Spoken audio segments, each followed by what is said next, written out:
So I had leadership ambitions just like many other youths.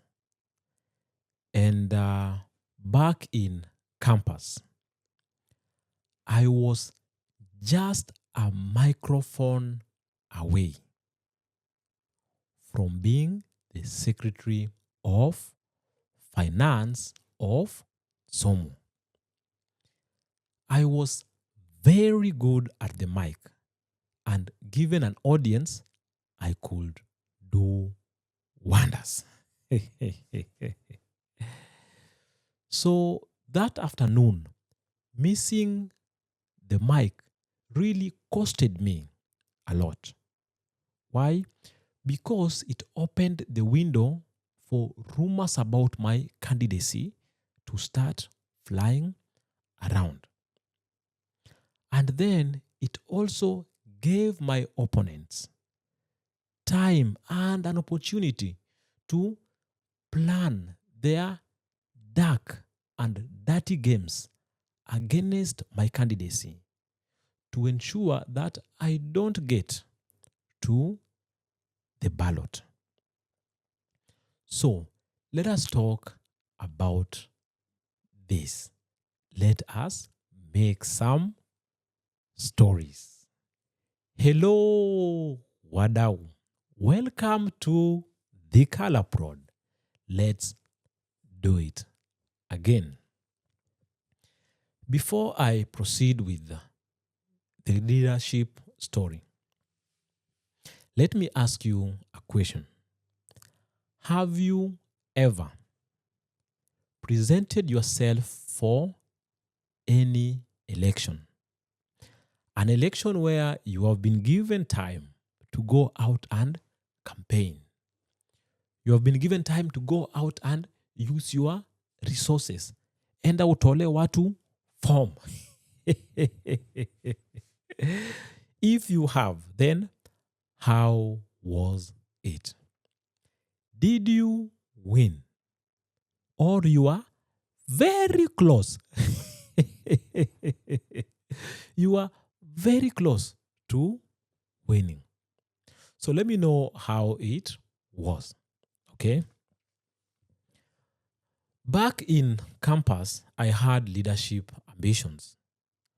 I wanted to be the secretary of finance of Students' Organization of Masai Mara University. Watu wa the Nairobi University. Ebu mkae kando. They say that there is only one university, the University of Nairobi. So in our organization or community, which was called Lakers, we had 4 candidates. Ngesa, Denzel Obi, then there was a lady I think called Brenda, and then I was also there. So we had 4 candidates. Now you all know that one community, if you present 4 candidates, then you cannot win the election. Because remember, your candidate will be competing with the other candidates. So giving more than one candidate simply means that your votes will be divided. Okay? So we had to get one candidate from the Lakers. There is only one normal way of getting a candidate. It's always through nominations. Okay? It's always through nominations. Or we can have some negotiations. But mostly, people always use nominations. Now, one of the candidates refused the nominations. Probably because he knew he was going to lose through the nominations. Now, this candidate, Ngesa, had powerful friends. And it's like he knew how to play this game. Okay? So the first thing, he refused the nominations. So we had to settle for other ways of getting a candidate. There's a guy who was assigned to make sure that we have a candidate.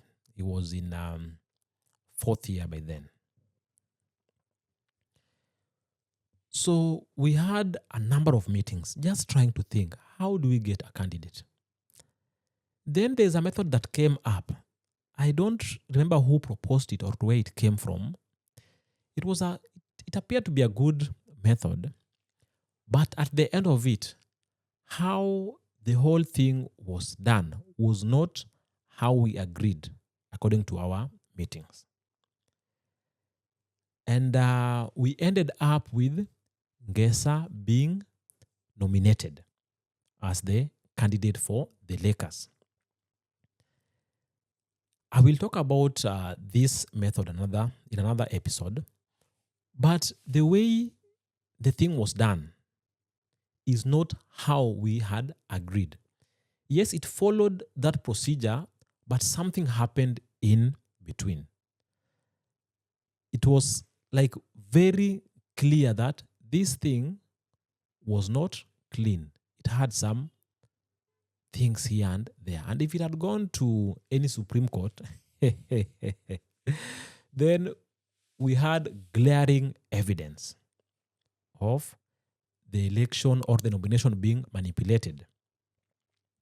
So I decided not to accept defeat. I decided not to concede. Yes, it said not to concede. So I did not concede.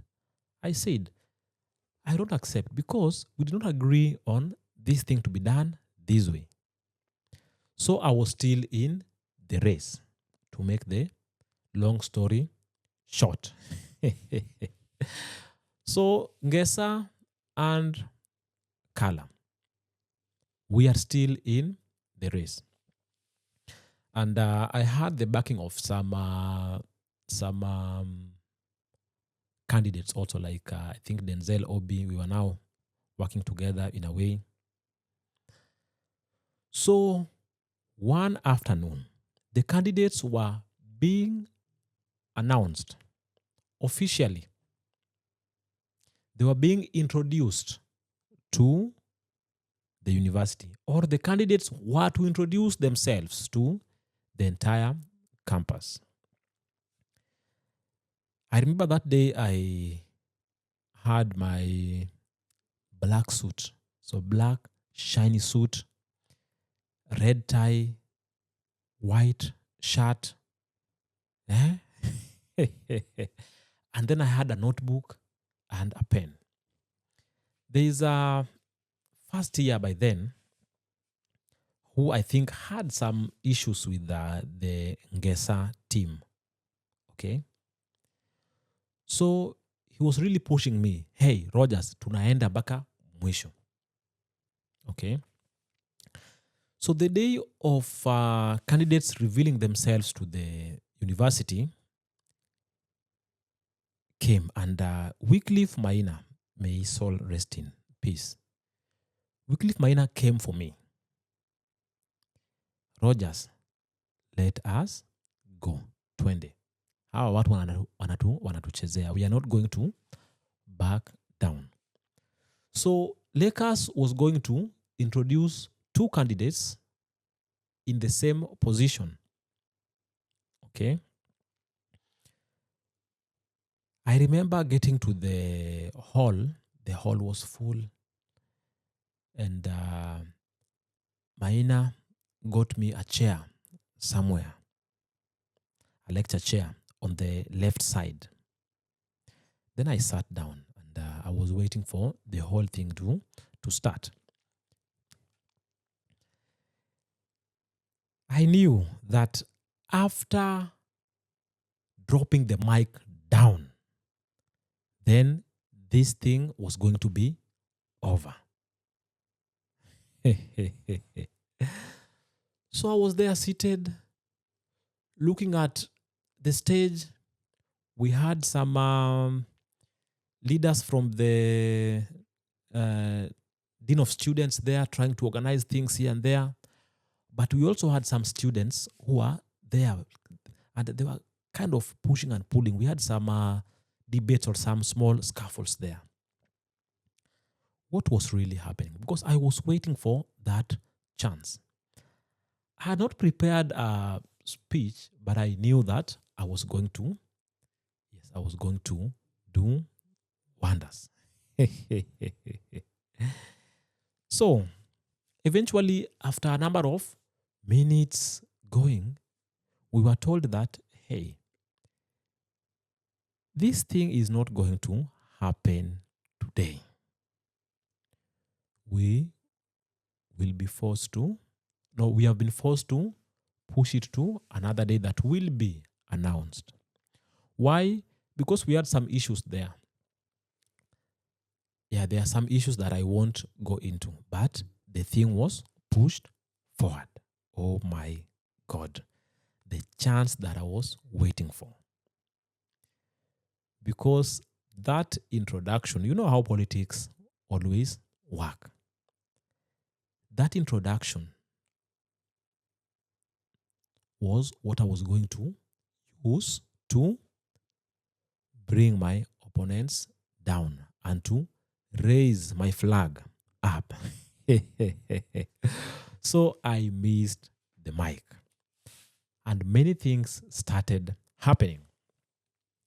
So after that, there were a number of attempts to talk to me so that I can drop down my candidacy for the sake of Lakers.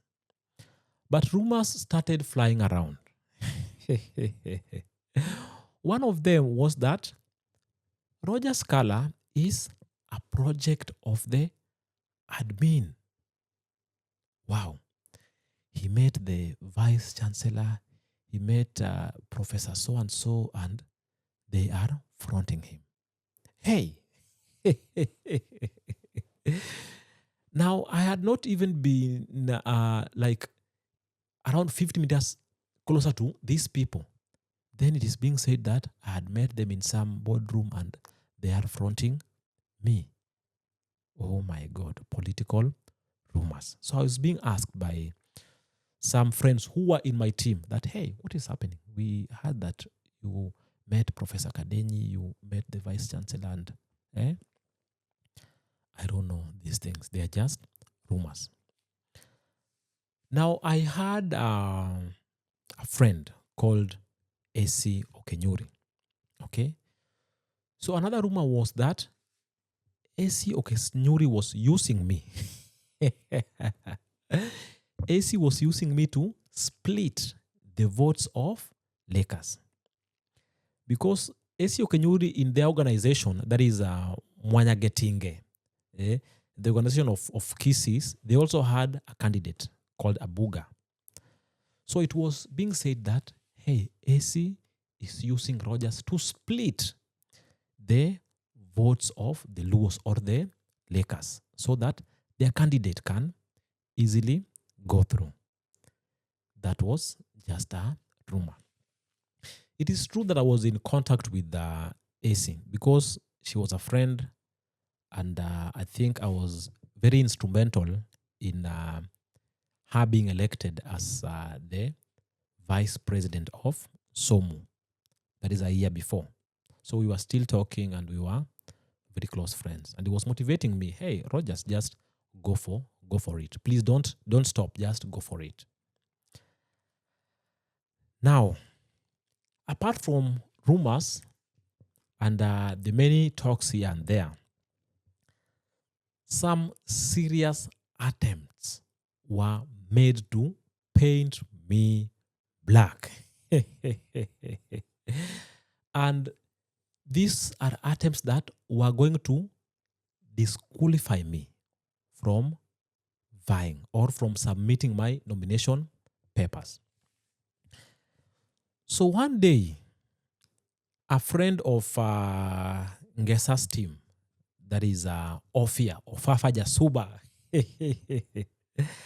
Ofafa called me and he told me, Rogers, come tuende tukaongee jadhot bimondo wadhi wawuo. Okay? And then we went somewhere close to the football pitch. It was just around 4 p.m. Yeah, 4 p.m. And we had very few people around. And Ophia came with another friend. So we were there standing. I was facing the football pitch, and then Ophia was facing the admin side. And then the friend was also facing the football pitch. He was just somewhere in between. But from the talk that we had with Ophia, I very fast realized that, hey, this is a trap. It was a trap to provoke me into violence. But I was not a violent person anyway. So the main thing was for us to have a small talk, and then Ophia was going to just start a scuffle there, just something small. And it happened that, from what I'd read very fast, that this other friend was there, Ophia's friend, was there to act as a witness. So imagine somebody has come to commit a crime, and he has got a witness who will go and stand and who will go and witness against you. I don't know that you're getting it. So there we are. Ophia is getting agitated, and he's like, hey, why are you still vying? Nini mbaya na wewe, and all that. So I was like, what do I do? How do I leave this place? Because I was sure just walking away directly, Ophia was going to just hang on my shirt, just grab my shirt. And then from there, probably I was going to push him back, and that could be the end of it. Because what they required was just some evidence that I'm violent, and I was, in a way, fighting him. Oh, Rogers Kala. Utajifanya aje. So it happened that there's a guy who was coming from the other far end. Okay? Somebody coming from the other far end. And I was like, hey, I have to grab this opportunity. This gentleman has to be my witness. So what did I do? I waited for the perfect time. When this guy was very close, then I walked away with him. Because in case of anything, if Ophia had grabbed my shirt, this guy could have seen this, and he could have been my witness. Wow, a perfect game. Well played. So I passed that hurdle very well. I walked away with that guy, and Ophia could not do anything because he was like, now what do I do? He has got somebody there who is also seeing what's happening, and this thing might work against them. So I went back to the hostel, and I was there talking to one of my friends. I had a friend called Sam on Kangi. So we were there just chilling, having our chats here and there on how to go about the whole thing. And then I got a call from the security. Hey, hello, is this Rogers? Yes. Please, can you come to the security office immediately? Hey, what's the problem? No, just come now. Then I went to the security office wondering, like, what is this thing? Because I was like, what has really happened? When I go to the security office, I found Ophia and another gentleman. So there were two cases against me. Okay? Cases of violence.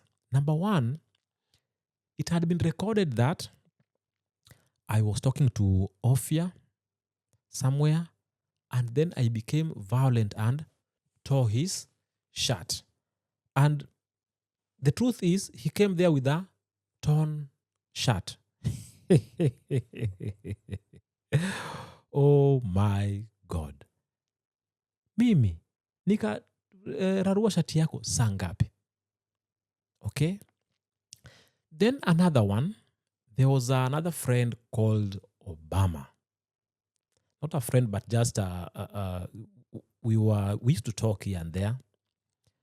So Obama was also there. And Obama also had a case against me. What had I done? Son of a poor man. So I had tore the nomination paper of another candidate that Obama had. Obama was trying to collect signatures for the nomination of this candidate. Then I met Obama and then tore the paper. Which candidate? Ngesa. Hey. And he was there with a paper that is really has been cut. Here it is. Here is the evidence. He did this to me. So I had two cases.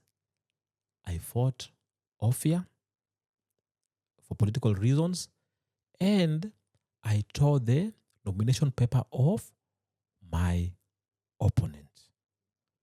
Oh. So I was asked, hey, can you write your statement? And why are you doing this? From the look of things, the security guy realized that, hey, these things were in a way just being fabricated. Because the way I was explaining my side. But I think in a way, this guy, they had briefed him that, hey, we want to do something. So he realized that, hey, there is no way he's going to help these guys do this shoddy job because it might hit back.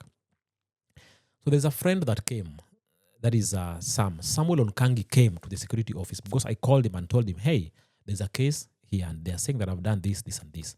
So Sam came there and Sam was very furious. Hey, munasema nini? Amefanya sangapi? And he was also huge. So it's like the security guy realized that, hey, this thing will get out of hand. At the end of it, he sent the others away. Then we had a chat there and he was like, hey, why are these guys doing this to you? What is the problem? Then I explained and he was like, wait, just go. Now, that evening, we were supposed to, it was the deadline for the submission of the nomination papers. Okay. So I passed all the hurdles and successfully submitted my nomination paper for the Secretary of Finance. Oh my.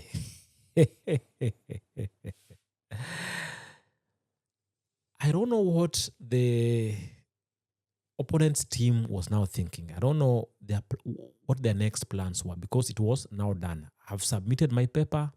They have been accepted. Therefore, I'm officially a candidate with the University Election Board. Guess I've done the same thing. So we have two candidates. Oh. So we still had some back and forth, some talks here and there. And at the end of it, the whole thing was becoming too much for me because I had issues running from financial and then coming to the political part of it. Because within 2 weeks, I had been really consumed with this campus politics and I was not doing anything academic. And I realized that, they have collected this assignment, this one has been collected, you have missed this and this lecture and you have missed this one. And the ones that you attend, you are also not there physically. You're not there mentally, you're just there physically. Because you're just thinking about politics, how to do what, how to play your game and all that. Oh my, politics. So at the end of it, After some talks with Ngesa, I conceded because I realized that sometimes, sometimes winning might not be a good thing because it was affecting my other stuffs. And had I even remained in the race pushing with Ngesa, probably I could have lost more things. Maybe you are losing many classes, you are losing yourself, and then all of us, we were still going to lose the elections because we are two of us. We are going to split our votes. It was going to be a problem. And I had an issue with finances. So how will you campaign? Which means I was fully not prepared for the elections, but financially and also psychologically. And then I realized that in politics, it's good to first have a number of boardroom meetings before you get out. So I failed in that part. I was not a man who could just call some few friends, had a committee, and then talk to them like, hey, how do I go about this one? And how do I do this one? They are doing this. So I was handling all this almost alone with some friends, and not in a very serious or official way. Because if I had a committee, then I could have sensed the nomination thing. Then I could have thought about how will I go through the elections? What do we have? What does it take? And all that. I even remember a friend called Andrea, Dre. After all this, Dre met me somewhere. He was sitting somewhere on one chair and I was passing. And he was like, hey, Jadot, Wewe, how can it be that you are vying and you are not telling me? Why not telling me at a personal level that, hey, I'm interested in this one, so what can we do about it, or how do we go about it? So I realized that I really failed in making a committee and bringing serious people together to deliberate the whole issue and how to go about the entire thing. It was a very nice experience, but politics, wewe. Oh my, Roger Scala, let's go.